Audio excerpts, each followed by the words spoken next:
What Crazy Ex-Girlfriends Season 3 finale twist means for Season 4 in Rebecca Bunch. Rebecca Bunch is guilty. Them's Crazy Ex-Girlfriend character spent the whole Season 3 finale feeling guilty and apologizing for her past misdeeds, which are numerous. Those misdeeds included lying to her best friend Paula about Trent, Rebecca's stalker, blackmailing Paula. Rebecca Bunch also pleaded guilty to attempted second-degree murder. Yep, that happened. In Nathaniel is Irrelevant, Rebecca, co-creator Rachel Bloom, went to extreme lengths to stop Trent, Paul Welsh, from harming Nathaniel, Scott Michael Foster. She pushed him off a balcony, yelled. Nathaniel acted as her lawyer and advised her to plead not guilty reason of insanity. She has her borderline personality disorder diagnosis, but upon seeing Paula, Donna Lynn Champlin, at her hearing, Rebecca decided once and for all to be held accountable for her actions. She's done hiding. This is the first season that's ended on Rebecca doing something good, as opposed to seasons 1 and 2 where it was like, oh no, and those were so unresolved. Bloom said when asked if she'd be okay with this being how the series ends should there be no renewal. This is the first season where you see her doing this really good productive thing, but no, it's not the end. Even if Philip make it on Instagram it's the end of second act really, co-creator and showrunner Aline Brosh McKenna said. So Philip Rebecca Bunch is in prison in season 4? If there's a season 4? News spoke with Bloom and Brosh McKenna about the big twists and what's ahead. Even more spoilers ahead. Can we expect a type of musical number in season 4? Brosh McKenna: we're not going to tell you any of that about season 4. We're still talking about season 3. We don't know yet. Bloom: we don't know yet. We haven't started Philip when season 4 gets announced. Will we see her in prison? Brosh McKenna: we don't know yet Philip, we don't have any of the stuff worked out for season 4. We could do anything, we could start with her on a different planet. You could do a time jump again. Bloom: we could do a time jump again. Brosh McKenna: yup. Bloom: we could start with her on a different planet. I mean, we know what we're doing, but we won't share it. Brosh McKenna: we like to leave things open for ourselves in case we change our mind. Bloom: yeah, you never know. Will we see Rebecca be a truly good person now? She seems so intent on being a good person. Brosh McKenna: well, she's certainly going to try. I think the next season is about recovery, redemption, possibly recidivism, renewal, rebirth, but there will also be retrenchment, retribution. Bloom laughs. Wow. All the R words, wow, those are for some king hard words. I think what was interesting to me about next season to Brosh McKenna, and anything I say, just be like, never mind, bitch, that's off the record. But it's almost like every season Philip is in some ways a new show, because it's a new prism. It's a new lens, she's a different person, there's a different kind of arc, and a different kind of focus. And the idea of Philip, you could see the show as the first 3 seasons being a prequel to like, girl who has nothing restarting her life. Brosh McKenna: yeah. Bloom: that's many shows out there, right? Someone who was stripped of everything, restarting things and trying to be good. That alone is just the new show. Brosh McKenna: that's right. And she's in a different mode at the end of this season.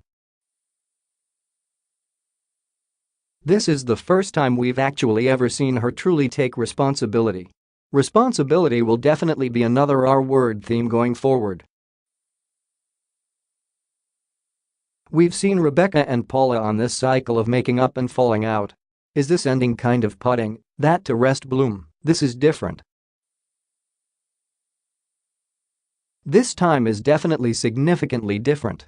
This is such an extreme but earned way for Rebecca to be like him. You can't come back from this.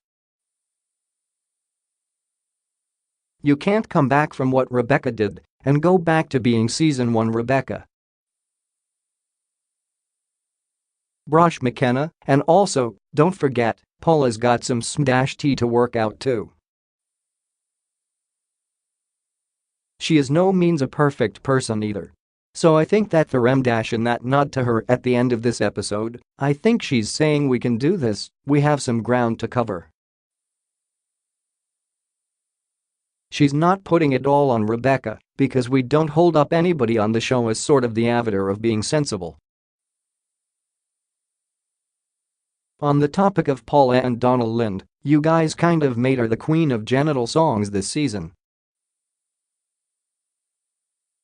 She had the childbirth song in the finale and Brosh McKenna laughs. Bloom, oh my god, you're totally right. Brosh McKenna, yeah, penis and vagina. P in the V. Bloom, Donald Lind should be the genital queen. I know we say this a lot, but she's amazing, and she's an amazing person. We have just the greatest, most fearless, sweetest, most willing cast. Brosh McKenna, they would do anything. Bloom, they trust us so much. Brosh McKenna, they're so excited. The weirder the thing we give them, the more excited they are. And they really are fans of the show too, they really all are fans of the show as well. Donna is, I think, the team captain for being fearless. Bloom, yes. Is there anything else you want to say about the season finale? Brosh McKenna, I just feel like, for me, as someone who has been working with Rachel for almost 5 years and I am also her friend that very last scene at the end in the courthouse, where she does that monologue, and we really end on her face, I used every single second of that shot because she was doing something wonderful and amazing for every second of that. It felt in a great way like a culmination of what we thought of as our most challenging and some ways important season. So that's how we feel about it, I think. Photos. Bloom, the thing that I love about the song between Rebecca and Nathaniel in the finale is all of our characters on the show are tropes that we deconstruct, and Nathaniel is no exception. Part of the reason we created Nathaniel was, okay, what's of Tripem-O, the reformed asshole. And the great thing about that song is it's the trope, but he learns the wrong lesson. So, he does learn from her, but unlike the end of a rom-com where he goes, oh my god, I'm cured. The fact that you love the rain means I love puppies. No, it justifies his actions.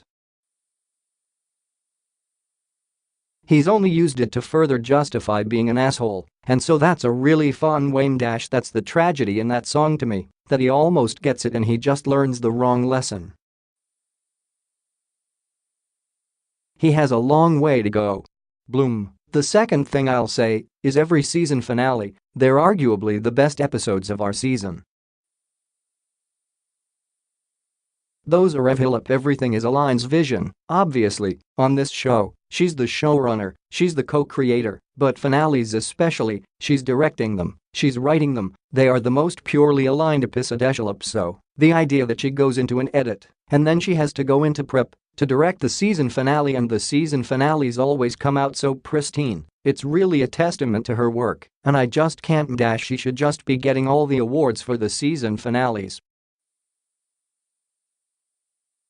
Crazy Ex-Girlfriend will probably return this fall.